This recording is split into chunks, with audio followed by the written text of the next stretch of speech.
Hey guys, welcome back to Fantasy Tip. My name is Julian, and today we're going to be talking about the Week 8 injury report. Good news though for some injuries, Mark Stone has returned to the lineup tonight for Vegas, so no need to worry there. He's playing once again alongside Pacioretty and Chandler Stevenson. Insert him into your lineups, and do not worry at all about Mark Stone. And Dylan Larkin also returned to the Detroit lineup yesterday. Before we get started, guys, please leave a like, subscribe, hit that notification bell. I would really appreciate the support. Let's jump into some long-term injuries now. First on the list is Roman Josi, guys. Nashville Predators, 97% owned. He's dealing with an upper body injury, and he's week to week, so he's not expected back anytime too soon. That usually means he's going to miss 2 to 3 weeks at the very minimum. If you need someone to replace Josi, and you probably do, Mattias Ekholm is actually an excellent ad right now because Ellis is out, Josi's out, and Fabro now is suspended. So the only real offensive defenseman they have right now is Mattias Ekholm. Next is Darcy Kemper, Arizona Coyotes, 88% owned, and he's always been kind of an injury-prone goalie, so you probably knew this going into it, that there was a good chance that he was going to get injured. Luckily, you can grab Ranta on the waiver wire as long as Kemper is out, which should be a few weeks, but Ranta is a great fill-in for injury. Next is Ryan Ellis, Nashville Predators, 57% owned, and his injury was literally announced seconds after I uploaded last week's injury report. Well, Ellis is going to be out 4 to 6 weeks, which is a long time to be out for. And like I said, with Josi, Ekholm is a great ad if you had Ellis on your team and you needed a replacement. Otherwise, if Ekholm is taken and you're really desperate, Jeremy Davies might not be the worst ad in the entire world because he is seeing some power play time. Next, I want to talk about Seguin and Bishop again, like I did last week. They should be back in early April. So if you have the IR room for either of them, add them to your team. They should help you tremendously for the fantasy playoffs. Next is Matt Duchene, Nashville Predators, 26% owned.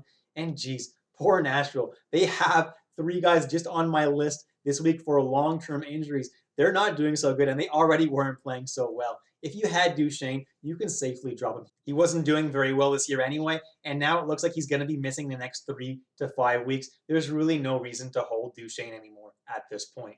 Next is Elias Pettersson, Vancouver Canucks, 99% owned, dealing with an upper body injury, and they just announced that he's going to miss at the very least the next 2 games. So for at least the rest of this week, he's out.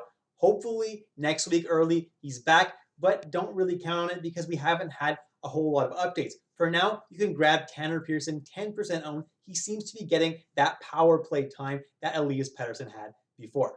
Next is Jack Eichel, Buffalo Sabres, 98% owned, and he's set to miss at least 1 week. So if you need a replacement, Dylan Cousins is not the worst person in the world to pick up right now. He's skating between Hall and Reinhart. Next is Cale Makar, Colorado Avalanche, 98% owned, dealing with an upper body injury like he was last week, but he is expected to play later in the week. So this weekend, there is a pretty good chance that he plays. But until then, you can grab Devon Toews. He's getting a good amount of power play time in Makar's absence.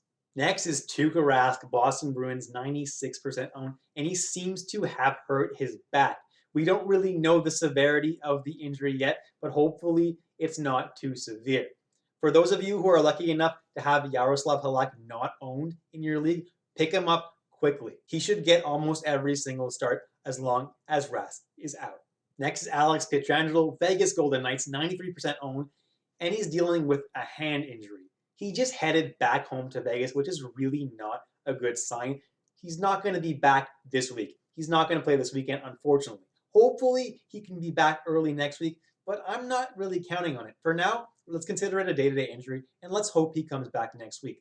But in the meantime, if you're in a really, really deep league and you need a replacement, well, Nicholas Hague is not the worst idea in the world since he is getting some power play time in Pietrangelo's absence. Next is Alexander Radulov, Dallas Stars, 80% owned, and he's been out for a long time now, but I am projecting that he's going to come back March 16th or March 19th, which is pretty soon. So for anyone that owns Radulov, make sure you have room in your lineup those days. Next on the list is Robin Lehner, Vegas Golden Knights, 79% owned, dealing with an upper body injury.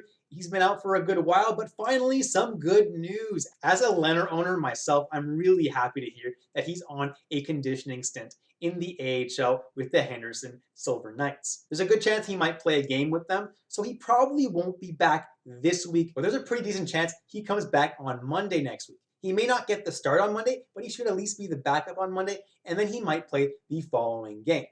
Next is Igor Shesterkin, New York Rangers, 79% owned. He got a groin strain, and it looks like it wasn't too severe, so he might be ready to go later this week. But as long as he is out, Alexander Georgiev remains a pretty decent pickup. Next is Teuvo Teravainen, Carolina Hurricanes, 79% owned. Still dealing with a concussion, and he's not that close to returning, apparently, because he came back for one game and seems to have re-agitated the concussion, which is really not great. So it might take a little while. But for now, if you need a replacement, Jordan Staal is doing great again in Carolina because Svechnikov is right back on his line, and he's playing top power play.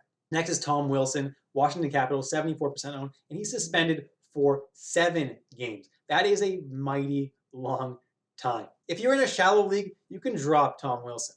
But if you're in a really deep league and you need to hold on to Tom Wilson, well, Daniel Sprong is not the worst add to your team because he's seeing time on the second line and also on the second power play unit. Next is Timo Meier, San Jose Sharks, 64% owned, dealing with an LBI. He was a game time decision on Monday, didn't end up playing, but I fully expect him to play on Friday.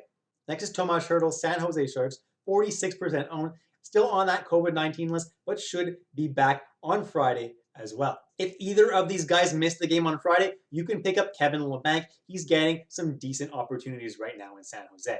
Next is Juuse Saros, Nashville Predators, 38% owned. Now he's day-to-day with an upper body injury, and he has resumed skating, so he should return to the team quite soon. He's even traveling with the team, so he should play in one of their next few games. But until then, guys, you can grab Pekka Rinne and stream him because he'll start every single game until Saros returns. Next is Jonathan Quick and Cal Peterson, Los Angeles Kings, 27 and 24% owned. Quick is dealing with a minor injury, and Cal Peterson just got placed on the COVID list. Well, who does that leave left in LA? Troy Grosnick. If you're in a really, really deep league, you can pick him up. He should get the starts until these guys are ready to play. Cal Peterson might be ready by next game if it was only close contact and he doesn't actually have COVID-19. Next is Dylan Strome, Chicago Blackhawks, 16% owned. Still dealing with a concussion, so we don't really know what the timetable is going to be because concussions are very unpredictable. He could be back very soon, though. We don't know. But in the meantime, if you do have Dylan Strome, you can grab Carl Soderberg or Pius Suter. Next is Anthony Duclair, Florida Panthers, 11% owned. Dealing with a lower body injury, but it looks like he's going to be back on Saturday. Even if he's not, I would drop Anthony Duclair. There's no reason to hold on to him at this point anymore. Before he got injured, he was moved down to the third line, and Frank Petrino has been doing very, very well on that top line. So the Panthers really have no motivation to give him those minutes again.